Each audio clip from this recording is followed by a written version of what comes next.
It's an honor to be here with all of you. A lot of familiar faces in the room, a lot of new faces. And President Trump is back, and the golden age of America has most definitely begun.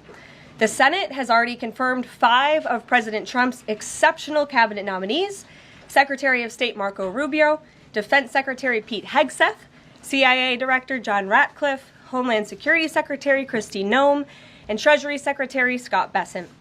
It is imperative that the Senate continues to confirm the remainder of the president's well-qualified nominees as quickly as possible. As you have seen during the past week, President Trump is hard at work fulfilling the promises that he made to the American people on the campaign trail. Since taking the oath of office, President Trump has taken more than 300 executive actions, secured nearly $1 trillion in U.S. investments, deported illegal alien rapists, gang members, and suspected terrorists from our homeland, and restored common sense to the federal government. I want to take a moment to go through some of these extraordinary actions. On day 1, President Trump declared a national emergency at our southern border to end the 4-year-long invasion of illegal aliens under the previous administration. Additionally, President Trump signed an executive order to end catch and release and finish construction of his effective border wall. By using every lever of his federal power, President Trump has sent a loud and clear message to the entire world. America will no longer tolerate illegal immigration, and this president expects that every nation on this planet will cooperate with the repatriation of their citizens. As proven by this weekend, when President Trump swiftly directed his team to issue harsh and effective sanctions and tariffs on the Colombian government, upon hearing they were denied a U.S. military aircraft full of their own citizens who were deported by this administration. Within hours, the Colombian government agreed to all of President Trump's demands, proving America is once again respected on the world stage. So, to foreign nationals who are thinking about trying to illegally enter the United States, think again. Under this president, you will be detained and you will be deported. Every day, Americans are safer because of the violent criminals that President Trump's administration is removing from our communities. On January 23rd, ICE New York arrested a Turkish national for entry without inspection who is a known or suspected terrorist. On January 23rd, ICE San Francisco arrested a citizen of Mexico unlawfully present in the United States who has been convicted of continuous sexual abuse of a child aged 14 years or younger. ICE St. Paul has arrested a citizen of Honduras who was convicted of 4th-degree criminal sexual conduct with a minor. ICE Buffalo arrested a citizen of Ecuador who has been convicted of rape. ICE Boston arrested a citizen of the Dominican Republic who has a criminal conviction for 2nd-degree murder. This criminal was convicted of murder for beating his pregnant wife to death in front of her 5-year-old son. And ICE St. Paul also arrested a citizen of Mexico who was convicted of possessing pornographic material of a minor on a work computer. These are the heinous individuals that this administration is removing from American communities every single day, and to the brave state and local law enforcement officers, CBP, and ICE agents who are helping in the facilitation of this deportation operation, President Trump has your back, and he is grateful for your hard work. On the economic front, President Trump took immediate action to lower costs for families who are suffering from 4 long years of the Biden administration's destructive and inflationary policies.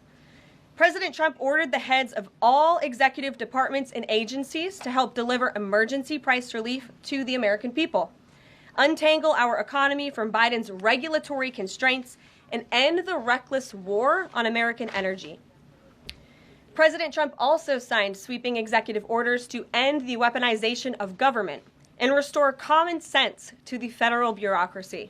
He directed all federal agencies to terminate illegal diversity, equity, and inclusion programs to help return America to a merit-based society.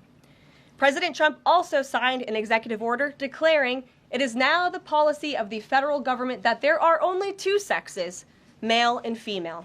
Sanity has been restored. Before I take your questions, I would like to point out to all of you once again have access to the most transparent and accessible president in American history. There has never been a president who communicates with the American people and the American press corps as openly and authentically as the 45th and now 47th president of the United States. This past week, President Trump has held multiple news conferences, gaggled on Air Force One multiple times, and sat down for a two-part interview on Fox News, which aired last week. As Politico summed it up best, Trump is everywhere again. And that's because President Trump has a great story to tell about the legendary American revival that is well underway. And in keeping with this revolutionary media approach that President Trump deployed during the campaign, the Trump White House will speak to all media outlets and personalities, not just the legacy media who are seated in this room. Because according to recent polling from Gallup, Americans' trust in mass media has fallen to a record low.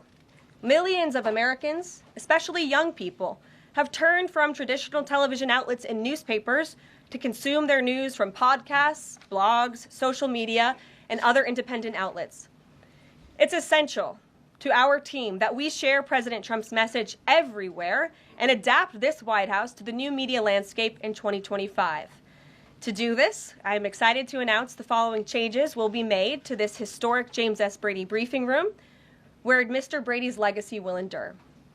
This White House believes strongly in the First Amendment, so it's why our team will work diligently to restore the press passes of the 440 journalists whose passes were wrongly revoked by the previous administration. We're also opening up this briefing room to new media voices who produce news-related content and whose outlet is not already represented by one of the seats in this room.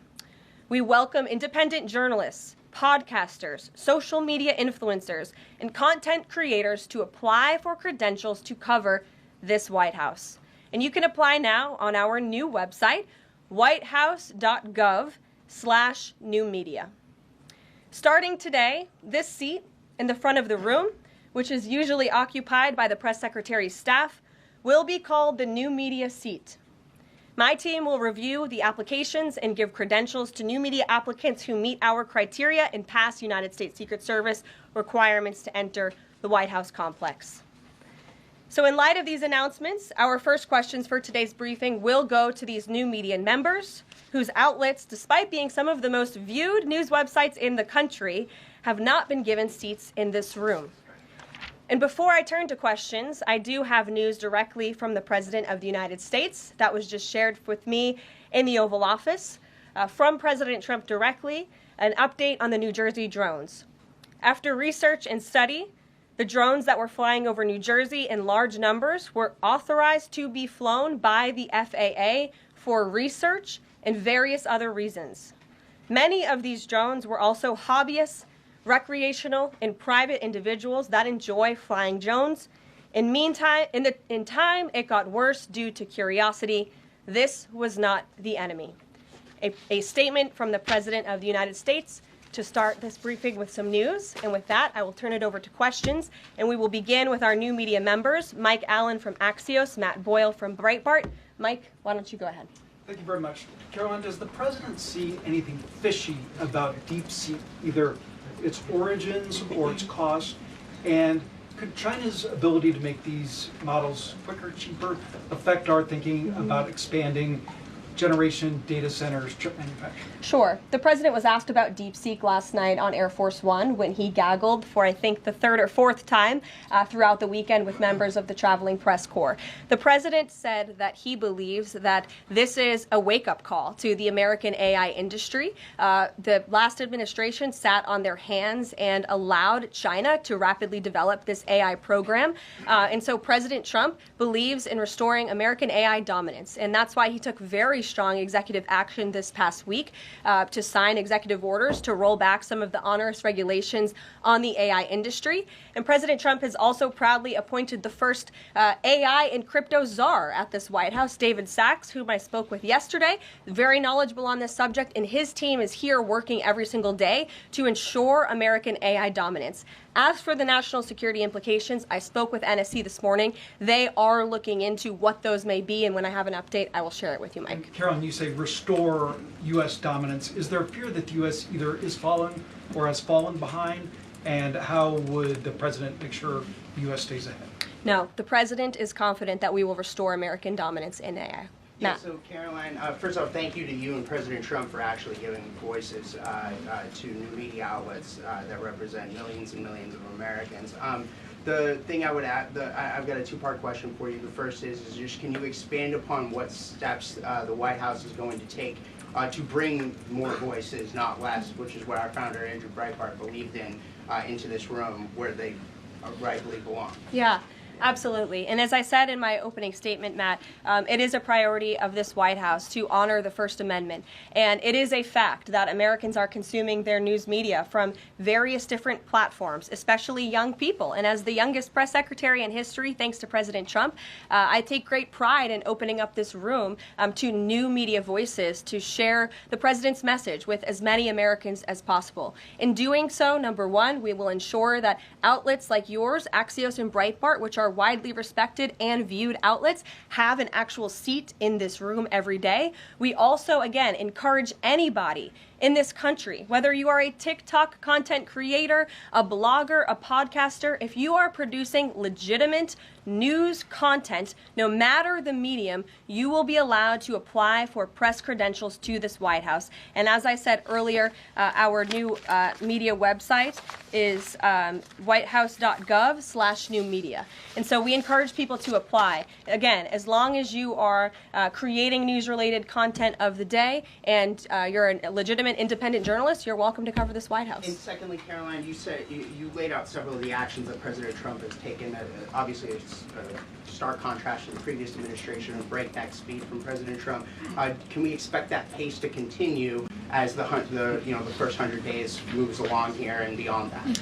Absolutely. There's no doubt President Trump has always been the hardest working man in politics. I think that's been proven over the past week. This president has again signed more than 300 executive orders. He's taken historic action. I gaggled aboard Air Force One to mark the first 100 days of this administration, 4 p.m. last Friday, or first 100 hours rather. And this president did more in the first 100 hours than the previous president did in the first 100 days. So President Trump, I think you can all expect for him to continue to work at this breakneck speed, so I hope you're all ready to work very hard. I know that we are. Zeke Miller. Thanks, Caroline. A question that we've asked your predecessors of both parties in this job. When you're up here in this briefing room speaking to the American public, do you view yourself and your role as speaking on, advocating on behalf of the president or providing the unvarnished truth that is, not to lie, not to obfuscate to the American people? I commit to telling the truth from this podium every single day. I commit to speaking on behalf of the President of the United States. That is my job. And I will say it's very easy to speak truth from this podium when you have a president who is implementing policies that are wildly popular with the American people, and that's exactly what this administration is doing. It's correcting the lies and the wrongs of the past 4 years, many of the lies that have been told to your faces in this very briefing room. I will not do that. But since you brought up truth, Zeke, I would like to point out, while I vowed to provide the truth from this podium, we ask that all of you in this room hold yourselves to that same standard. We know for a fact there have been lies that have been pushed by many legacy media outlets in this country about this president, about his family, and we will not accept that. We will call you out when we feel that your reporting is wrong or there is misinformation about this White House. So yes, I will hold myself to the truth, and I expect everyone in this room to do the same. And Caroline, just on a substantive question, yesterday the White House Office of Management and Budget directed across the board freeze, with some exceptions for individual assistance, we understand, to federal grants. It's caused a lot of confusion around the country among Head Start providers, among providers services to homeless veterans, Medicaid providers, states saying they're having trouble accessing the portal. Could you help us clear up some of the confusion, Yes. give some certainty to folks, and also is that uncertainty, how does that uncertainty service the president's voters? Well, I think there's only uncertainty in this room amongst the media. There's no uncertainty in this building. So let me provide the certainty and the clarity that all of you need. This is not a blanket pause on federal assistance and grant programs from the Trump administration. individual assistance. That includes, I'm not naming everything that's included, but just to give you a few examples, Social Security benefits, Medicare benefits, food stamps, welfare benefits, assistance that is going directly to individuals will not be impacted by this pause. And I want to make that very clear to any Americans who are watching at home who may be a little bit confused about some of the media reporting. This administration, if you are receiving individual assistance from the federal government, you will still continue to receive that. However, it is the responsibility of this president and this administration to be good stewards of taxpayer dollars. That is something that President Trump campaigned on. That's why he has launched DOGE, the Department of Government Efficiency, who is working alongside OMB. And that's why OMB sent out this memo last night, because the president signed an executive order directing OMB to do just this. And the reason for this is to ensure that every penny that is going out the door is not conflicting with the executive orders and actions that this president has taken. So what does this pause mean? It means no more funding for illegal DEI programs. It means no more funding for the Green New scam that has cost American taxpayers tens of billions of dollars. It means no more funding for transgenderism and wokeness across our federal bureaucracy and agencies. No more funding for Green New Deal social engineering policies. Again, people who are receiving individual assistance, you will continue to receive that. And President Trump is looking out for you by issuing this pause because he is being good steward of your taxpayer dollars. Thanks, Caroline. Sure. How long is this pause going to last, and how is the Trump administration recommending that organizations that rely on federal funding make payroll, pay their rent in the meantime? It is a temporary pause, and the Office of Management and Budget is reviewing the federal funding that has been going out the door. Again, not for individual assistance, but for all of these other programs that I mentioned. I also spoke with the incoming director of OMB this morning, and he told me to tell all of you that the line to his office is open for other federal government agencies across the board, and if they feel that programs are necessary and in line with the president's agenda, then the Office of Management and Budget will review those policies. I think this is a very responsible measure. Again, the past 4 years, we've seen the Biden administration spend money like drunken sailors. It's a big reason we've had an inflation crisis in this country, and it's incumbent upon this administration to make sure, again, that every penny is being accounted for honestly. Why impose this pause with so little notice? Why not give organizations more time to plan for the fact that they are about to lose, in some cases, really crucial federal funding, at least for a period of time? There was notice. It was the executive order that the president signed. There's also a freeze on hiring, as you know, a regulatory freeze, and there's also a freeze on foreign aid. And this is, again, incredibly important to ensure that this administration is taking into consideration how hard the American people are working. And their tax dollars actually matter to this administration. You know, just during this pause, DOGE and OMB have actually found that there was $37 million that was about to go out the door to the World Health Organization, which is an organization, as you all know, that President Trump, with the swipe of his pen in that executive order, is no longer wants the United States to be a part of. So that wouldn't be in line with the president's agenda. DOGE and OMB also found that there was about to be 50 million taxpayer dollars that went out the door to fund condoms in Gaza. That is a preposterous waste of taxpayer money. So that's what this pause is focused on, being good stewards of tax dollars. And so this doesn't Jennifer. affect Meals on Wheels or Head Start or disaster aid? Again, it does not affect individual assistance that's going to Americans. To follow up on Nancy, do you think there will be a list of who is affected and how much money is affected? How will these contractors and organizations know if they are actually having their funding frozen? And then secondly, if you're willing, can you just clarify, is the end goal of this to essentially challenge Congress or to prove that the president can withhold federal funding? In other words, is this an attempt to pick a fight to prove that he can do this? No, absolutely not. As it says right here in the memo, which I have, and I'd encourage all of you to read it, it says the American people elected President Trump to be the president of the United States. and gave him a mandate to increase the impact of every federal dollar. This memo requires federal agencies to identify and review all federal financial assistance programs and supporting activities consistent with the president's policies and requirements. The American people gave President Trump an overwhelming mandate on November 5th, and he's just trying to ensure that the tax money going out the door in this very bankrupt city actually aligns with the will and the priorities of the American people. Brian Glenn. Yes. Welcome. You're Thank looking you. great. You're doing a great job. Thank you talked you. about transparency, and some of us in this room know how just transparent President Trump has been the last 5 or 6 years. I think you'll do the same. My question is, do you think this latest incident with the president of Colombia is indicative of the global, powerful respect they have for President Trump moving forward, not only to engage in economic diplomacy with these countries, but also world peace? Absolutely. I'll echo the answer that the president gave on Air Force One last night when he was asked a very similar question by one of your colleagues in the media. This signifies peace through strength is back. And this president will not tolerate illegal immigration into America's interior. And he expects every nation on this planet, again, to cooperate with the repatriation of their citizens who illegally entered into our country and broke America's laws. Won't be tolerated. And as you saw, the Colombian government quickly folded and agreed to all of President Trump's demands. Flights are underway once again. Deanna. Two questions on deportations, if I may. President Trump had said on the campaign trail that he would deport pro-Hamas students who are here on visas. And on his first day in office, he signed an executive order that said, quote, the U.S. must ensure that admitted aliens and aliens otherwise already present in the U.S. do not bear hostile attitudes towards the citizens, culture, government, institutions, or founding principles. So should we take this executive order as Trump saying he would be open to deporting those students who are here on visas but, hold pro-Hamas sympathies?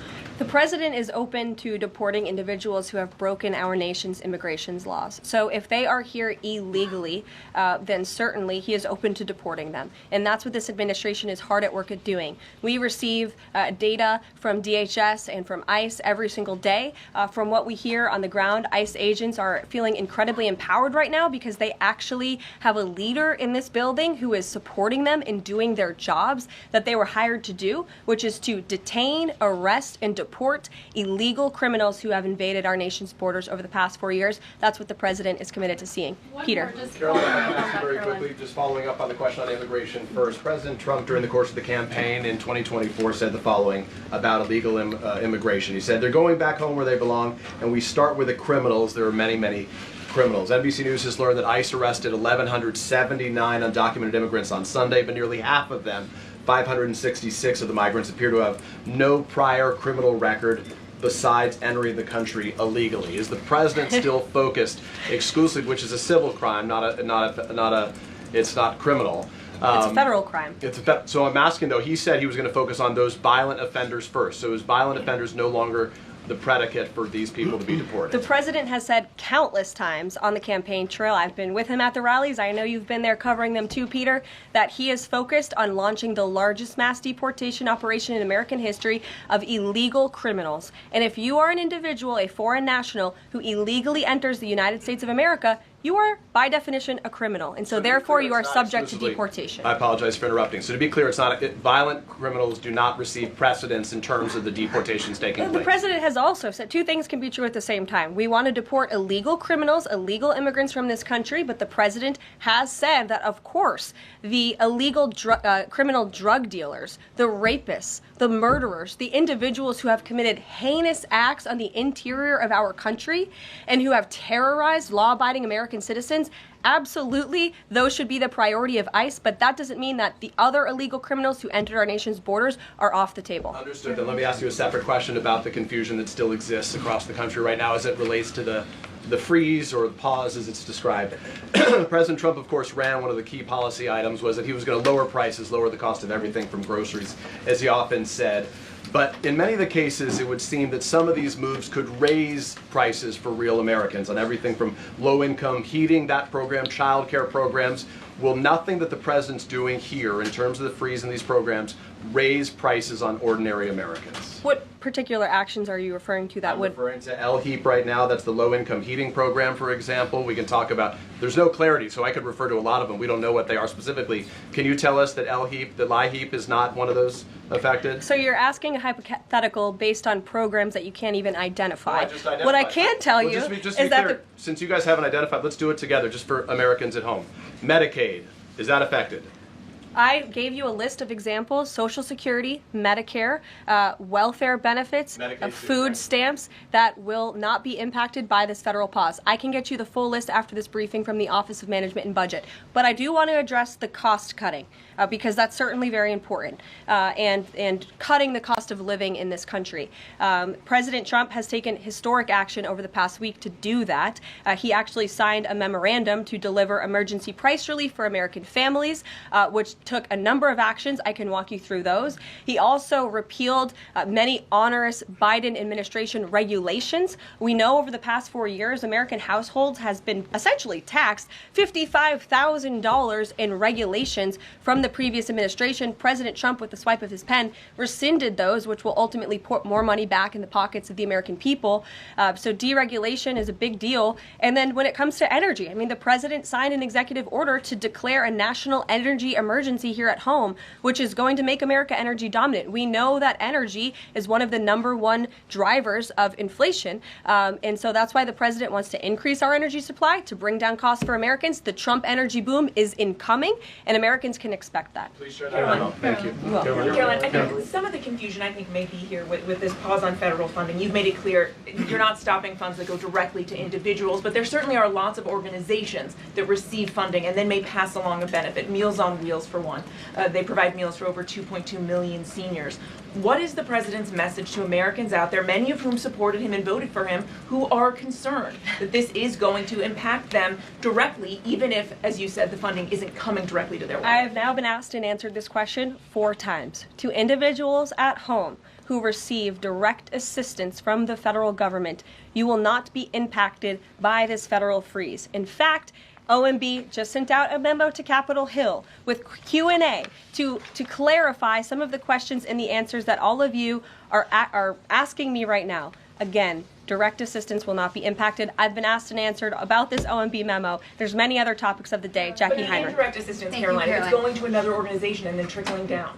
Direct assistance that is in the hands of the American people will not be impacted. Again, as I said to Peter, we will continue to provide that list as it comes to fruition. But OMB right now is focused on analyzing the federal government's spending, which is exactly what the American people elected President Trump to do. And one question on immigration, Caroline, on immigration. Of the 3,500 arrests ICE has made so far since President Trump came back into office, can you just tell us the numbers? How many have a criminal record versus those who are just in the country illegally? All of them, because they illegally broke our nation's laws, and therefore they are criminals as far as this administration goes. I know the last administration didn't see it that way, so it's a big culture shift in our nation to view someone who breaks our immigration laws as a criminal, but that's exactly what they are. You may have tried to point at the worst first. They all have a criminal record. And welcome to the briefing. If they broke our nation's laws, yes, they are criminal. Yes. Thank you. On stripping security details for figures like John Bolton, Pompeo, Brian Hook, Senator Tom Cotton said that he's seen the intelligence and the threat from Iran is real for anyone who played a role in the Soleimani strike. He voiced concern it wouldn't just impact those individuals, but potentially their family, innocent bystanders, friends, anyone who's near them when they're out in public. Is the president open to reconsidering his decision? The president was asked and answered this yesterday, and he was firm in his decision despite some of the comments that you had referenced, and he's made it very clear that he does not believe American taxpayers should fund security details for individuals who have served in the government for the rest of their lives, and there's nothing stopping these individuals that you mentioned from obtaining private security. That's where the president stands on it. I have no updates on that. Is there any concern that this decision might jeopardize the administration's ability to hire the best advisors for these kinds of positions in the future? No, in fact, I've talked to the Presidential Personnel Office, who has told me directly that there is such an influx of resumes for this administration that it's incredibly overwhelming. There is no lack of talent for the Trump administration. Reagan Reed. Would he take any responsibility if anything happened to these people? Would he feel at all that his decision was a factor in that? The president was asked and answered this yesterday. I defer you to his Thanks, comments. Caroline. Reagan, since you're in the back row, I hear you. The back row hasn't gotten much attention in the last 4 years, so I'm happy to answer your question. I can project. Does the president intend to permanently cut off funding to NGOs that are bringing illegal foreign nationals to the country, such as Catholic charities? I am actually quite certain that the president signed an executive order that did just that, and I can point you to that. One more, Caroline. President Trump issued an executive order on increased vetting for refugees and visa applications. Right. Part of that order was considering an outright ban for countries that have deficient screening processes.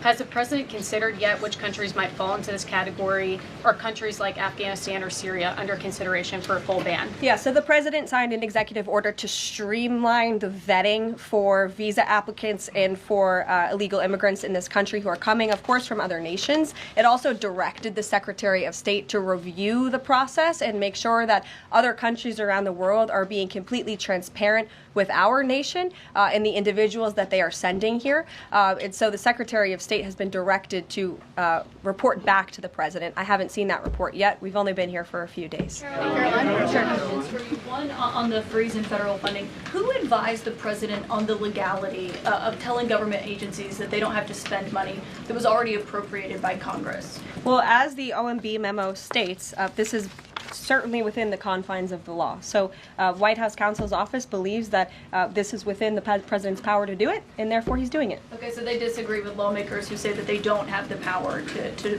freeze this funding. Again, I would point you to the language in the memo that clearly states this is within the law. And all that happened on Friday night. The administration fired several inspectors general without giving Congress the 30-day legally required notification that they were being fired. I think only 2 were left at DHS and the DOJ.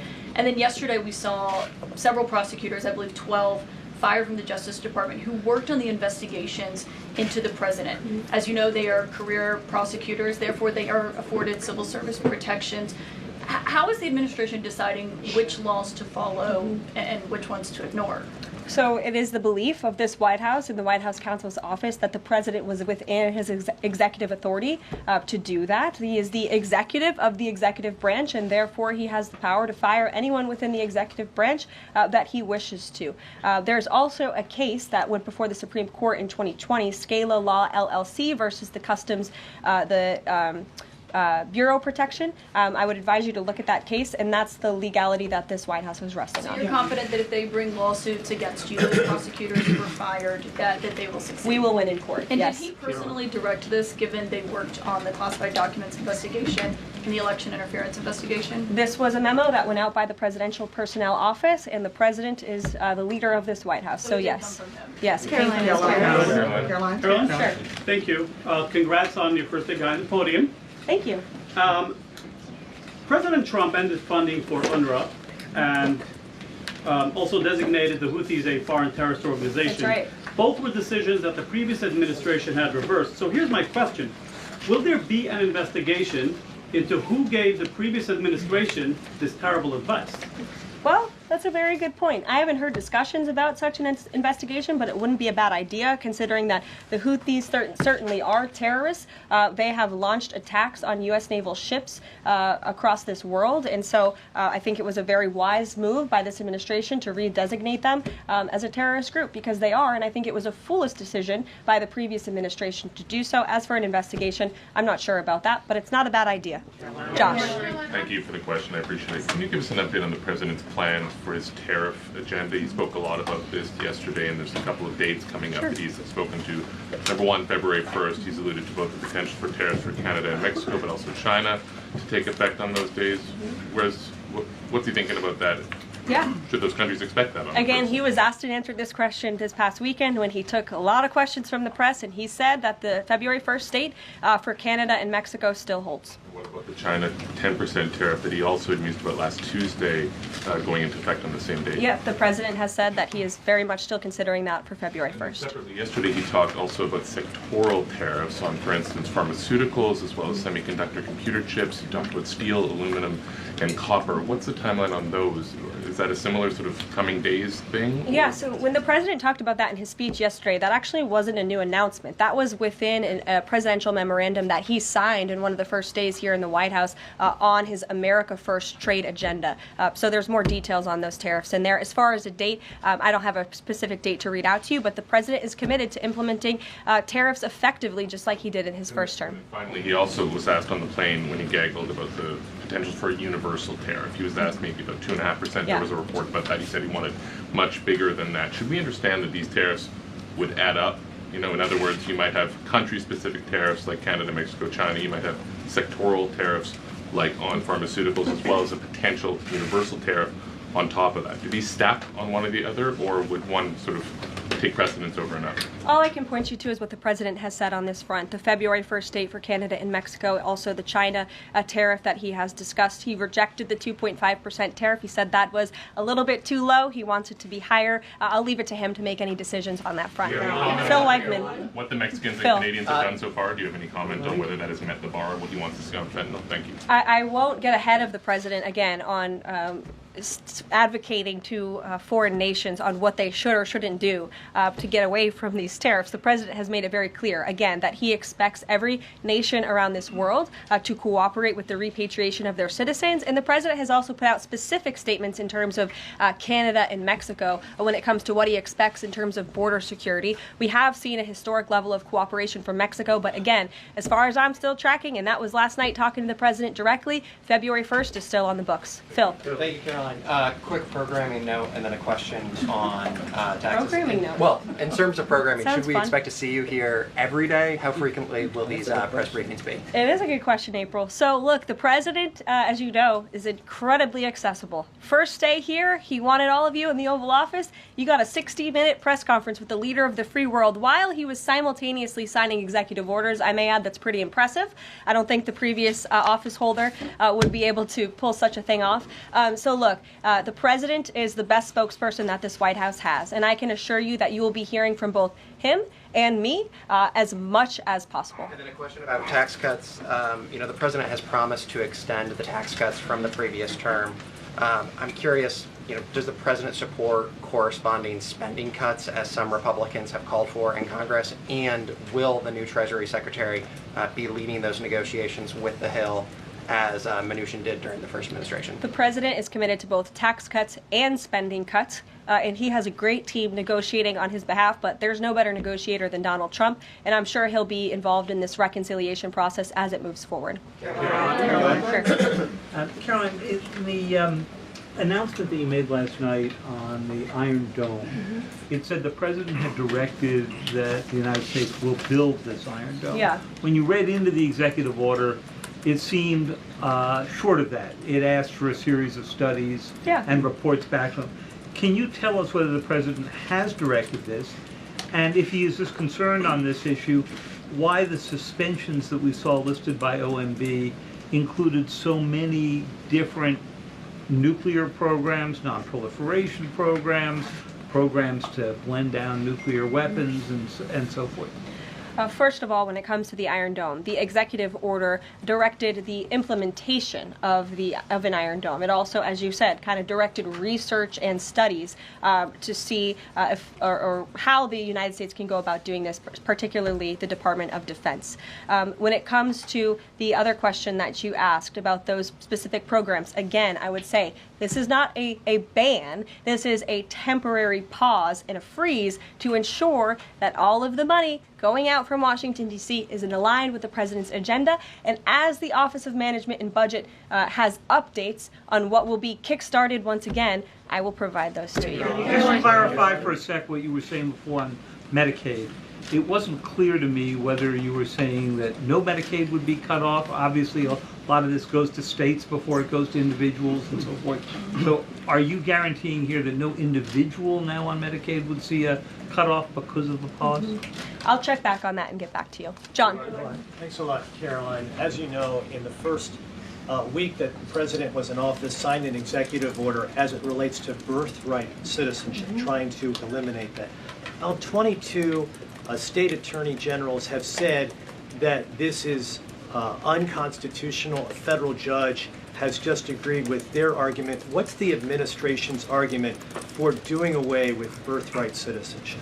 The folks that you mentioned have a right to have that legal opinion, but it is in disagreement with the legal opinion of this administration. This administration believes that birthright citizenship is unconstitutional, and that is why President Trump signed that executive order.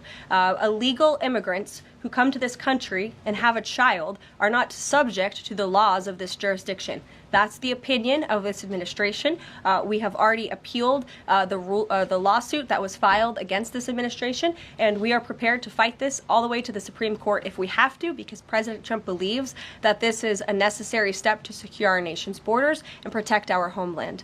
Monica. On foreign policy, Caroline, on foreign policy, if I may, the president's commitment to the NATO Defense Alliance, is it as strong as the prior administration?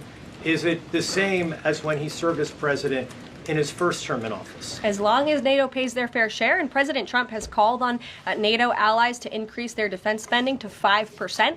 You actually saw the head of NATO at Davos last week on Bloomberg television saying that President Trump is right, and if Europe wants to keep itself safe, they should increase their defense spending. I would just add that there was no greater ally to our European allies than President Trump in his first term. The world for all nations in Europe, and of course here at home, was much safer because of President Trump's peace through strength diplomatic approach. Monica. Thank you, Caroline. And it's great to finally be called on as well in the briefing room. I appreciate that. You're welcome. Of course, we know President Trump just got back from North Carolina and California meeting with victims of natural disasters. There's the 2-year anniversary of the East Palestine, Ohio toxic train derailment. Does the president have any plans to go visit the victims of that toxic spill, or just visit in general? No plans that I can read out for you here. If that changes, I will certainly keep you posted. What I can tell you is that President Trump still talks about his visit to East Palestine, Ohio. That was one of the turning points, I would say, in the previous election campaign, where Americans were reminded that President Trump is a man of the people, and he, as a candidate, visited that town that was just derailed by the train derailment, no pun intended, and he offered support and hope. Just like I saw the president do this past week, it was a purposeful decision by this president on his first domestic trip to go to North Carolina and to California to visit with Americans who were impacted by Hurricane Helene and also by the deadly fires. A red state and a blue state, both of which feel forgotten by the previous administration and the federal government. That is now ended under President Trump. He will continue to put Americans first, whether they're in East Palestine, in Pacific Palisades, or in North Carolina. Sure.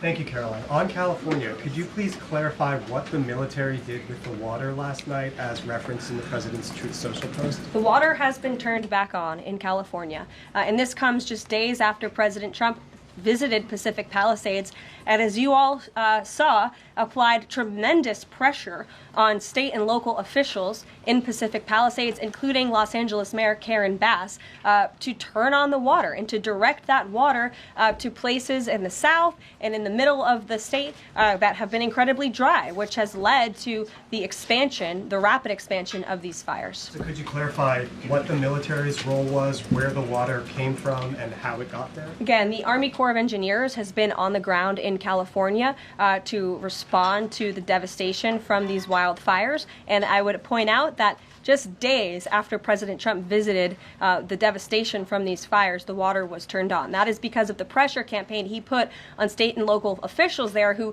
clearly lack all common sense. And I will never forget being at that roundtable with the president last week and hearing the frustration in the voices of Pacific Palisades residents who feel as though their government has just gone insane. Before President Trump showed up on the scene, Karen Bass was telling private property owners that they would have to wait 18 months to access their private property. So this administration, the president and his team that's on the ground in California, Rick Grinnell, who he has designated to oversee this great crisis, it will continue to put pressure on Karen Bass and state and local officials to allow residents to access their properties. This is a huge part of it. These residents want to take part in their own clearing out of their properties. They should be able to do that. It's the United States of America. What happened to our freedom? Clearly it's gone in California, but not anymore under President Trump. April. Caroline, welcome to the briefing room. Thank you. Several questions. One on the pause. Will minority serving institutions preferably colleges and universities, have those monies held back temporarily at this moment? Again, I have not seen the entire list because this memo was just sent out. So I will provide you all with updates as we receive them, okay? Also, secondly, when it comes to immigration, there is this southern border focus. What happens to those who've overstayed their visas? That is part of the broken immigration system. In 2023, there was a report by the Biden administration, the Homeland Security Department, that said overstays of visas were 3 times more than usual. Will there be a focus on the overstays for visas as well?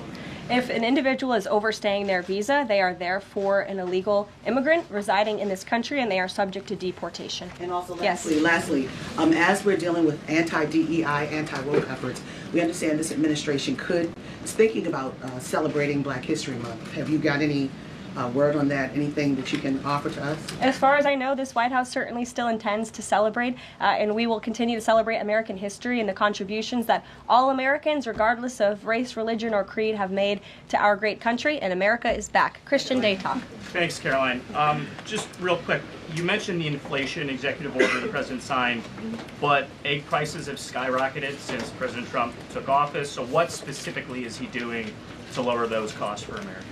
Really glad you brought this up because there is a lot of reporting out there that is putting the onus on this White House for the increased cost of eggs. I would like to point out to each and every one of you that in 2024, when Joe Biden was in the Oval Office or upstairs in the residence sleeping, I'm not so sure, egg prices increased 65% in this country. We also have seen the cost of everything, not just eggs. Bacon, groceries, gasoline have increased because of the inflationary policies of the last administration. As far as the egg shortage, what's also contributing to that is that the Biden administration and the Department of Agriculture directed the mass killing of more than 100 million chickens, which has led to a lack of chicken supply in this country, therefore a lack of egg supply, which is leading to the shortage. So I will leave you with this point. This is an example of why it's so incredibly important that the Senate moves swiftly to confirm all of President Trump's nominees, including his nominee for the United States Department of Agriculture, Brooke Rollins, who is already speaking with Kevin Hassett, who's leading the economic team here at the White House, on how we can address the egg shortage in this country. As for costs, I laid out the plethora of ways that President Trump has addressed saving costs for the American people over the past week. He looks forward to continuing to doing that in the days ahead. Thank you guys so much. We'll see you soon.